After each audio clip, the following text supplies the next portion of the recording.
Hello, welcome once again. आज पुनः आप सभी का इस क्लास में स्वागत है। जैसा कि आप लोग जानते हैं, हमारा टॉपिक जो चल रहा है एक्टिव एंड पैसिव वॉइस, जिसके हम थोड़ा सा कर चुके हैं। इसका परिचय दिया सबसे पहले, what is active voice and what is passive voice, ये आपको बताया हुआ है। Active voice, if the form of a verb shows that the subject is doing something, it is in the active voice. इसमें हमें देखना क्या होता है, ये form of the verb. Sentence में जो वर्ब दी हुई है उसको देख के पता चलेगा कि वो एक्टिव वॉइस में है या कि पैसिव वॉइस में है। If the form of a verb shows that the subject is doing something, हमारा जो सब्जेक्ट है जो करता है वो कुछ कार्य कर रहा है, तो पूरा पूरा सेंटेंस जो एक्टिव वॉइस में है। और अगर सब्जेक्ट कोई कार्य नहीं कर रहा है बल्कि सब्जेक्ट के साथ कोई काम हो रहा है, तो वो पैसिव वॉइस में है। ठीक है, इसके एग्जाम्पल भी लिए थे, रूल्स बताए थे आपको। नेक्स्ट, इसके जो 3 इंपॉर्टेंट रूल्स हैं, बेसिक जो फंडामेंटल रूल्स हैं for changing a sentence from active to passive voice. First rule है, the object of the active voice sentence becomes the subject in the passive voice. Passive बनाते समय क्या करते हैं, active voice sentence का जो object है वो सब्जेक्ट बन जाता है और शुरू में आ जाता है। और सेकेंड रूल है, the main verb in the passive voice is always in the third form. Passive voice के अंदर मेन वर्ब की थर्ड फॉर्म यूज होती है। और तीसरा है, द एजेंट और doer of the action is mentioned after bye. कार्य को करने वाला है यानी कि जो एजेंट है उसको पैसिव वॉइस के अंदर लास्ट में बाय लगा के उसके बाद मेंशन करते हैं, लेकिन कई बार अगर आवश्यक नहीं हो तो नहीं भी करते हैं। ये सारी बातें आपको बता चुका हूँ। फिर उसके बाद हमने इसको ये भी बताया कि टेंसेज जो 12 अपने टेंसेज हैं, all of them can not be change into passive voice. सारे जो टेंसेज हैं 12, उनका पैसिव नहीं बनता है। Only 8 of them can be changed into passive voice. उनमें से सिर्फ 8 का ही पैसिव बनता है। तो कौन कौन से का बनता है वो हमने शुरू किया है। पहला था प्रेजेंट इंडेफिनिट टेंस, और इसके जो रूल्स हैं एक्टिव वॉइस के, पैसिव वॉइस के, ये आपको बताए और इसके ये एग्जाम्पल्स हैं।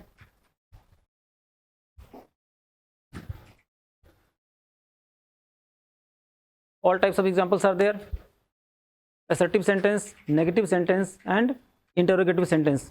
और किस प्रकार से हेल्पिंग वर्ब चेंज होती है हमारी जो एज पर दी टेंस। सेंटेंस जो दिया हुआ सेंटेंस है वो जिस टेंस का होगा उसके अकॉर्डिंग ही हेल्पिंग वर्ब लगानी है। जैसे कि प्रेजेंट इंडेफिनिट टेंस है तो इसमें जो हेल्पिंग वर्ब है ये इज, एम, आर, इनको लगाने के जो रूल्स हैं वही है जो टेंस पढ़ाते समय बताया था। ही, शी, इट और नेम सिंगुलर के साथ में इज लगाना है, आई के साथ एम लगाना है, बाकी सबके साथ आर लगाना है। बाकी में क्या क्या बचा, वी, यू, दे और प्लूरल। वो अगर बाई चांस सब्जेक्ट की जगह पर है तो हेल्पिंग वर्ब आर आएगी। जैसे एग्जांपल लिया, Lata sings a song is sung by Lata. क्योंकि यहाँ पे सब्जेक्ट जो है अ सॉन्ग है, सिंगुलर है, एक ही सॉन्ग है, इसलिए हेल्पिंग वर्ब इज आई। और मेन वर्ब जो है थर्ड फॉर्म में है, संग, सिंग की थर्ड फॉर्म संग। इसी तरह से और भी एग्जांपल लिए थे। Do you like modern Indian films, इसमें ऑब्जेक्ट है मॉडर्न इंडियन फिल्म्स, इसको इधर ले आए। और चूंकि ये इंटरोगेटिव सेंटेंस है तो इसकी जो हेल्पिंग वर्ब है वो शुरू में आ जाएगी। ये कैसे डिसाइड होगा कि कौन सी हेल्पिंग वर्ब यहाँ पे आएगी, इज, एम, आर, तीनों में से। तो ये जो हमारा ये सब्जेक्ट है, ये मॉडर्न इंडियन फिल्म्स, उधर जो ऑब्जेक्ट है इधर आके सब्जेक्ट बन गया। ये चूंकि प्लूरल में है, फिल्म्स है, बहुवचन है, इसलिए यहाँ पे आर आया। हेल्पिंग वर्ब जो है आर का प्रयोग हुआ। Are modern Indian films liked by you, verb की थर्ड फॉर्म लाइक का liked by you question mark. फिर people speak English all over the world, लोग पूरे विश्व में इंग्लिश बोलते हैं। इसमें ऑब्जेक्ट है हमारा इंग्लिश, क्या बोलते हैं इंग्लिश, तो इंग्लिश ऑब्जेक्ट है, इसको इधर ले आए उठा के। और फिर चूंकि इंग्लिश जो है सिंगुलर है तो इसलिए यहाँ पे is, helping verb is I, उसके बाद स्पीक की third form spoken, and then all over the world आ गया। बाई पीपल लिखने की जरूरत नहीं है क्योंकि वो अंडरस्टूड है। और एक और एग्जांपल है, why do you beat this child every day. ये क्वेश्चन वाला सेंटेंस है, इंटरोगेटिव सेंटेंस है, और उसमें भी जैसे कि आपको बताया 2 तरह के इंटरोगेटिव सेंटेंस होते हैं, yes no टाइप और WH type. yes no type questions can be answered in yes और no, and WH type questions begin with A question word. WH question word से शुरू होते हैं, जैसे कि इसमें शुरू हो रहा है WH से, why do you beat this child every day. आप इस बच्चे को रोजाना क्यों पीटते हैं। इसका पैसिव बनाना है तो सबसे पहले तो ऑब्जेक्ट, ये रहा दिस चाइल्ड इज ऑब्जेक्ट, इसको उठा के इधर ले आए, और उसके पहले क्योंकि इंटरोगेटिव सेंटेंस है beginning with A WH type question word, तो वो क्वेश्चन वर्ड अपनी जगह पे ही रहेगा, उसको नहीं हिलाना। वाई और फिर दिस चाइल्ड, वाई और दिस चाइल्ड के बीच में we have to supply the helping verb and it is to be determined by the subject. Subject क्योंकि दिस चाइल्ड है, ये सिंगुलर है, इसलिए यहाँ पर हेल्पिंग वर्ब इज का प्रयोग हुआ। वाई इज दिस चाइल्ड, और फिर उसके बाद में मेन वर्ब आएगी और उसकी थर्ड फॉर्म, इसमें था बीट, और बीट की थर्ड फॉर्म बीटन।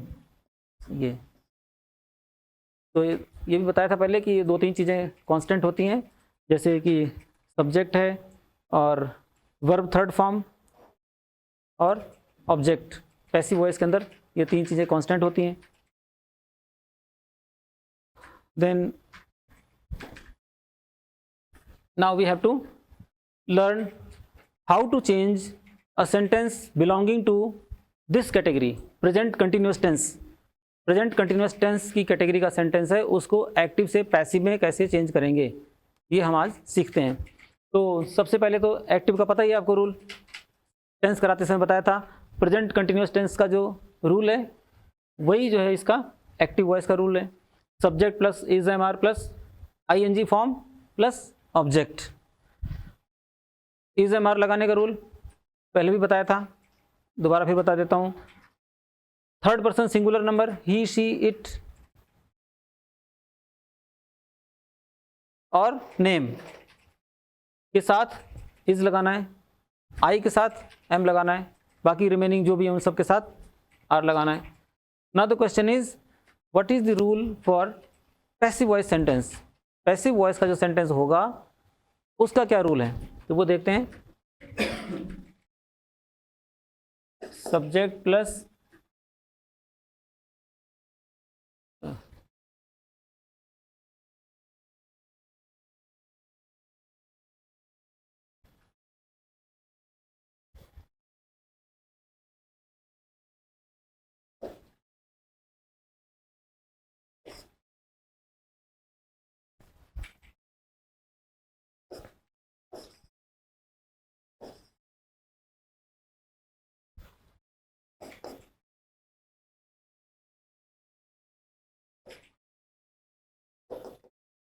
ये इसका कंस्ट्रक्शन है। सबसे पहले क्या करना है, जो उधर ऑब्जेक्ट है वो पैसिव वॉइस में आके सब्जेक्ट बन जाएगा।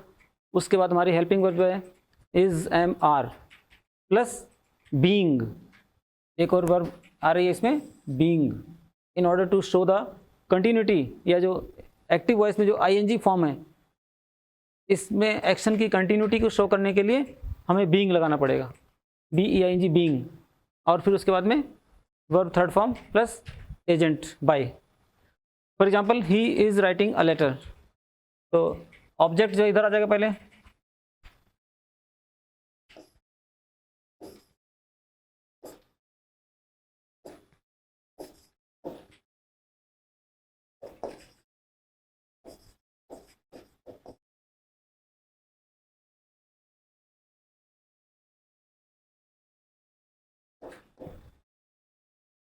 ये इसका पैसिव वॉइस है। कैसे बनाया, जो ऑब्जेक्ट है अ लेटर उठा के इधर ले आए, अ लेटर सब्जेक्ट बन गया, फिर चूंकि ये सिंगुलर है इसलिए हेल्पिंग वर्ब इज आ गई, और फिर एक और हेल्पिंग वर्ब आएगी इसमें स्पेशल जो है कंटिन्यूस टेंस के अंदर आती है, वो है बीइंग। तो अ लेटर इज बीइंग, और फिर वर्ब की थर्ड फॉर्म, राइट की थर्ड फॉर्म, ये राइटिंग है, इसकी थर्ड फॉर्म रिटन, और फिर बाय किसके द्वारा, हिम। इस तरह से इसका पैसिव वॉइस बन गया। नेक्स्ट एग्जाम्पल है चिल्ड्रन आर फ्लाइंग काइट्स, इसमें ऑब्जेक्ट ये है, ये काइट्स जो है ये ऑब्जेक्ट है, ये इधर आ जाएगा,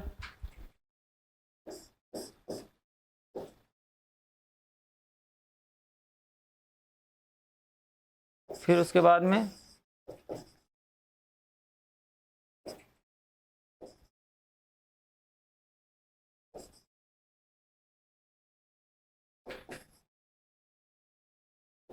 kites are being flown by children. सबसे पहले काइट्स आया, उसके बाद क्योंकि काइट्स जो है वो प्लूरल है, बहुवचन है, इसलिए हमारी हेल्पिंग वर्ब जो है इसमें आर आएगी। जैसे लेटर अकेला सिंगुलर था तो इज आया था, काइट्स प्लूरल है तो आर। उसके बाद में as per rules being supply करेंगे, BEING बीइंग लगाना है। Kites are being, then third form as usual in passive voice we use third form. इधर वर्ब कौन सी है? फ्लाई, फ्लाई की third form flown. Kites are being flown, फिर by लगा के एजेंट, कौन उड़ा रहा है? चिल्ड्रन, बच्चे। ठीक है, तो सेंटेंस क्या बना? Kites are being flown by children, children are flying kites. Active में बच्चे पतंग उड़ा रहे हैं, पैसिव क्या बना? Kites are being flown by children, पतंगे बच्चों के द्वारा उड़ाई जा रही हैं। फिर नेक्स्ट एग्जांपल है you are not speaking the truth. ये नेगेटिव सेंटेंस आ गया, एक एग्जांपल नेगेटिव का भी ले लेते हैं। आप सच नहीं बोल रहे हैं। इसमें ऑब्जेक्ट कहाँ है? यू सब्जेक्ट है और हेल्पिंग वर्ब आर है, स्पीक मेन वर्ब है, द ट्रूथ इसका ये ऑब्जेक्ट है। ठीक है, ये इधर आ जाएगा to the left hand side.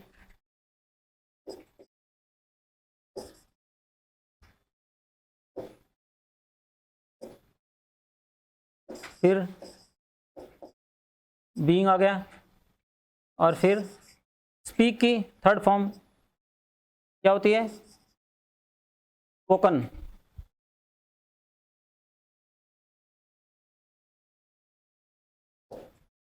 The truth is not being spoken by you. सबसे पहले द ट्रूथ ऑब्जेक्ट इधर ले आए, फिर ट्रूथ जो है अनकाउंटेबल है, इसलिए हेल्पिंग वर्ब सिंगुलर वाली आएगी। Singular is, the truth is, फिर नेगेटिव के लिए नॉट आया। उसके बाद में बीइंग जो कंटिन्यूस टेंस में आता है, बीइंग आया। उसके बाद में वर्ब की third form you are not speaking, speak verb है, इसकी थर्ड फॉर्म स्पोकन, फिर एजेंट आ गया बाई, फिर यू। इसी तरह से एक और एग्जांपल है the gardener is watering the plants. माली पौधों को पानी दे रहा है। The gardener is watering the plants. What's the gardener doing? Gardener क्या कर रहा है? He is watering the plants. What is the gardener watering? Gardener किस चीज में पानी दे रहा है? द प्लांट्स, पौधों को पानी दे रहा है। ठीक है, ये ऑब्जेक्ट है, पता चल गया कि ये ऑब्जेक्ट है। Now let's change it into passive voice.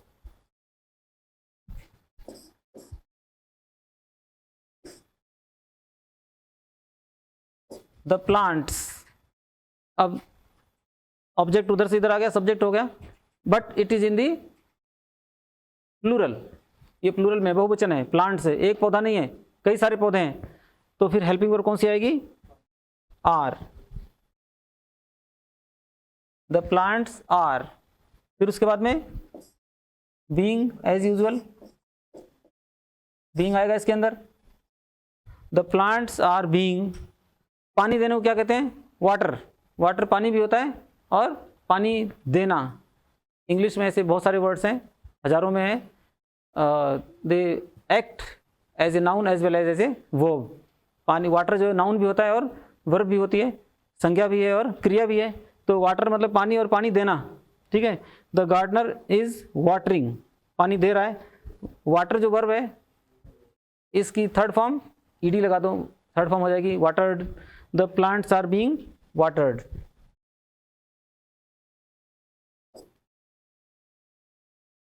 ठीक है, प्लांट्स आर बीइंग वाटर्ड, पौधों को पानी दिया जा रहा है। पर एजेंट कहाँ है? कौन दे रहा है पौधों को पानी? गार्डनर। तो एजेंट से पहले क्या लगाएंगे? बाई, बाई लगा दिया। और फिर कौन दे रहा है पानी?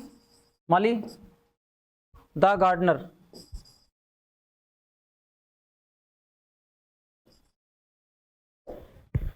The plants are being watered by the gardener. ये हो गया अपना पैसिव वॉइस का सेंटेंस।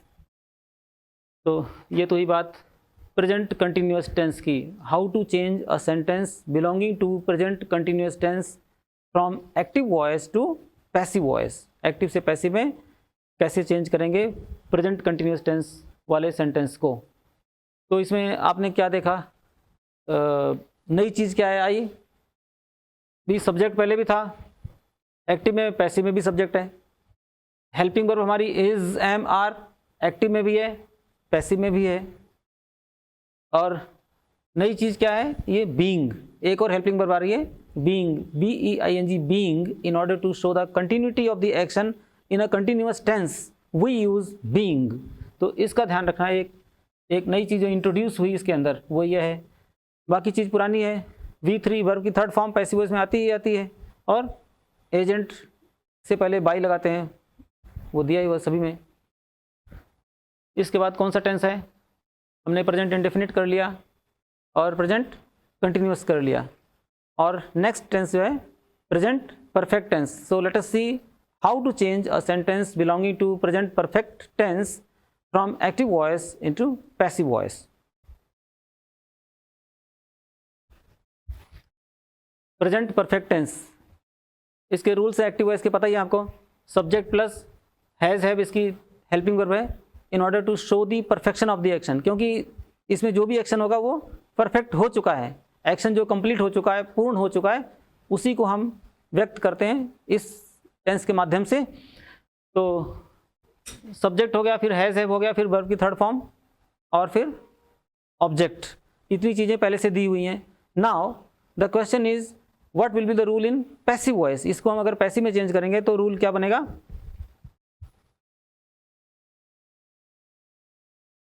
सब्जेक्ट प्लस हैज और have plus been plus V3 plus by, और फिर आगे जो बाकी remaining part of the sentence.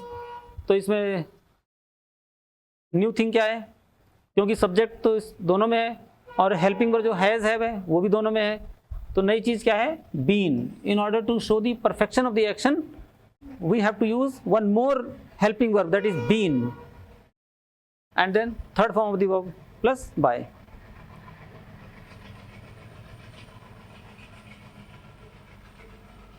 Now let's see the examples. अच्छा, उसके पहले हैज़ और हैव के बारे में पहले बता चुका हूँ, हैज़ कब आएगा, हैव कब आएगा। We use has with third person singular number, he she it और नेम सिंगुलर के साथ हैज़ का यूज़ करना है, बाकी सबके साथ हैव का यूज़ करना है। He has written a letter, ये एग्जाम्पल बार बार क्यों ले रहे हैं, so that you may know the difference कि कौन सी नई चीज़ आ रही है। एक सेम सेंटेंस होगा तो आपको पता चल जाएगा कि पहले वाले में क्या था, इसमें क्या, और अगले वाले में क्या हो रहा है, इसलिए एक एग्जाम्पल जो है ये ज़रूरी है।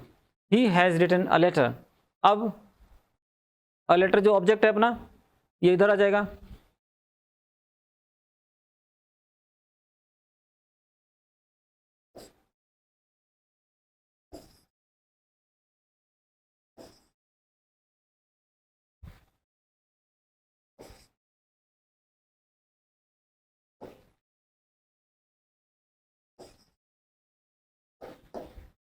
a letter has been written by him, he has written a letter, उसने एक पत्र लिखा है, उसने एक पत्र लिख लिया है, वो एक पत्र लिख चुका है, एक ही बात है। अब हमें क्या कहना है, एक पत्र उसके द्वारा लिखा जा चुका है, तो a letter has been written by him, क्या क्या हुआ, पहले a letter आया, फिर चूंकि लेटर एक ही है, एक पत्र है, इसलिए हेल्पिंग वर्ब हैज़ आई, फिर उसके बाद में एक नई हेल्पिंग वर्ब इस जो कि परफेक्ट के अंदर ही आती है, ये किसी और में नहीं आएगी, सिर्फ परफेक्ट टेंस में आएगी। परफेक्ट चाहे किसी का हो, चाहे प्रेजेंट का हो, चाहे पास्ट का हो, चाहे फ्यूचर का हो। फिर उसके बाद बीन आ गई, a letter has been, and then as usual third form of the verb, write की थर्ड फॉर्म रिटन, और फिर एजेंट बाई और him. Now the next example, the children have eaten all the biscuits, इसमें object कहाँ है, कैसे पता चलेगा ऑब्जेक्ट का, you put the question what, what question put करो, द चिल्ड्रन है, और किससे पुट करना है, किसके सामने क्वेश्चन पूछना है, किससे पूछना है, जो वर्ब है, the children have eaten, what have the children eaten, बच्चों ने क्या खाया, ऑल द बिस्किट्स, ये इसका आंसर आ गया। ठीक है, ऑल द बिस्किट्स इसका ऑब्जेक्ट है, इसको उठा करके इधर ले आएंगे, the children have eaten all the biscuits,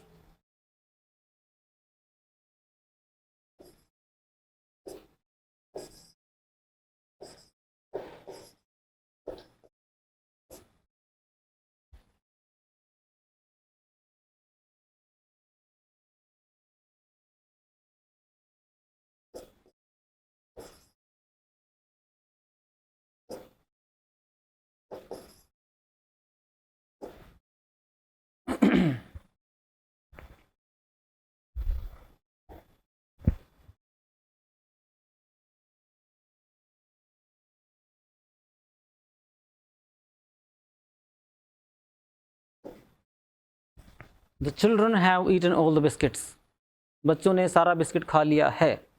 passive क्या बनेगा, all the biscuits have been eaten by the children. Have क्यों आया यहाँ पर, क्योंकि हमारा जो ऑब्जेक्ट है ऑल द बिस्किट्स, बिस्किट्स क्या है, प्लूरल है, बहुवचन है, इसलिए हेल्पिंग वर्ब कौन सी आई यहाँ पर, हैव। उसके बाद में बीन, क्योंकि बीन लगाना ही लगाना है, परफेक्ट टेंस है, और उसके बाद में वर्ब की थर्ड फॉर्म, ईट की थर्ड फॉर्म ईटन, और फिर एजेंट बाय, और फिर doer of the action, action किसने किया, कार्य किसने किया, द चिल्ड्रन। नेक्स्ट एग्जांपल है, आई हैव सीन दिस फिल्म, मैंने ये फिल्म देखी है, देखी हुई है, देख ली है, देख चुका हूँ, एक ही बात है, क्योंकि परफेक्ट है, नाम ही परफेक्ट है इसका, तो कार्य पूर्ण हो चुका है। जो भी एक्शन दिखाया जा रहा है, जिसकी बात हो रही है, that action, that work has been completed, वो वर्क पूर्ण हो चुका है, and that's why we use the third form in this sentence. I have seen this film, क्या देखा है, दिस फिल्म, दिस फिल्म क्या है, ऑब्जेक्ट, उसको उठा के इधर ले आए,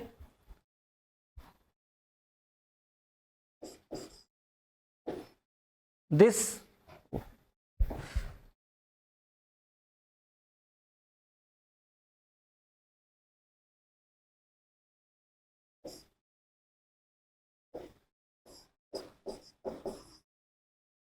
दिस फिल्म, ये फिल्म सिंगुलर है या प्लूरल है, एक ही फिल्म है, एक वचन है, तो हेल्पिंग वर्ब कौन सी आएगी इन दोनों में से, ये दो दी हुई हैं, ये हैज़ और हैव, सिंगुलर के साथ हैज़ लगानी है, तो दिस फिल्म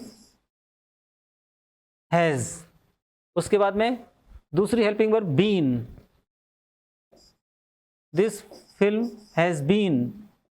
ठीक है, अब देखेंगे मेन वर्ब सी, देखना, सी आ रहा है इसमें, देखना, इसकी third form seen, already third form है सीन, कुछ करना ही नहीं है, this film has been seen by, किसने देखी है, मैंने देखी है, तो by me. I have seen this film, मैं ये फिल्म देख चुका हूँ, this film has been seen by me, यह फिल्म मेरे द्वारा देखी जा चुकी है। ठीक है, अब इंटरोगेटिव सेंटेंस देखते हैं। यदि प्रश्नवाचक वाक्य है तो उसको एक्टिव से पैसिव में कैसे चेंज करेंगे, यदि वो इस टेंस का है, प्रेजेंट परफेक्ट टेंस का है तो। और क्वेश्चन भी कौन सा है, ये WH टाइप क्वेश्चन वर्ड है, who has directed this film, who has directed this film, इस फिल्म को किसने डायरेक्ट किया है, ऑब्जेक्ट क्या है, दिस फिल्म, वही ऑब्जेक्ट है, और हु को क्या करना है, इसको छेड़ना नहीं है, हु जो है अपनी जगह पर है, लेकिन इसको थोड़ा सा कन्वर्ट करना है। हु को कन्वर्ट किस में करेंगे,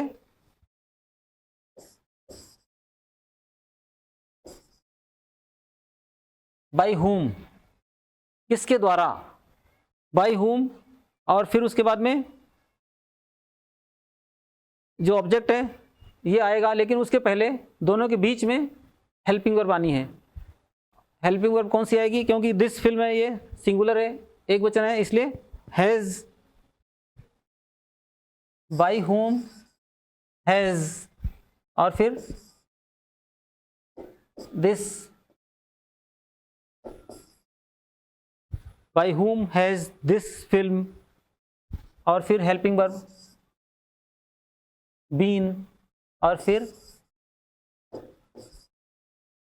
डायरेक्टेड,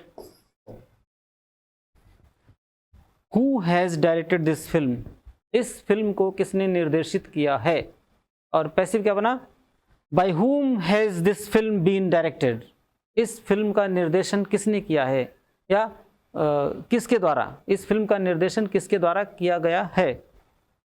ठीक है, क्या क्या चेंजेज आए, हु को चेंज किया बाय हुम में, क्योंकि सिंगुलर है, सब्जेक्ट दिस फिल्म इसलिए हैज़ लगाया, और इसकी पोजीशन क्या रहेगी, बाय हुम तो अपनी जगह पे रहेगा, इसको नहीं छेड़ना।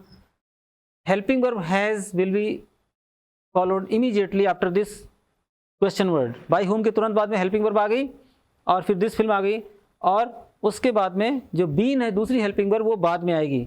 इनको साथ साथ यहाँ हैज़ बीन नहीं करना है, जैसे यहाँ हैज़ बीन है पहले सेंटेंस में, आप देखो a letter has been written by him, अब इसमें हैज़ बीन इकट्ठा है, लेकिन यहाँ हैज़ और बीन को इकट्ठा नहीं करना है, ठीक है, नहीं तो रॉन्ग हो जाएगा सेंटेंस।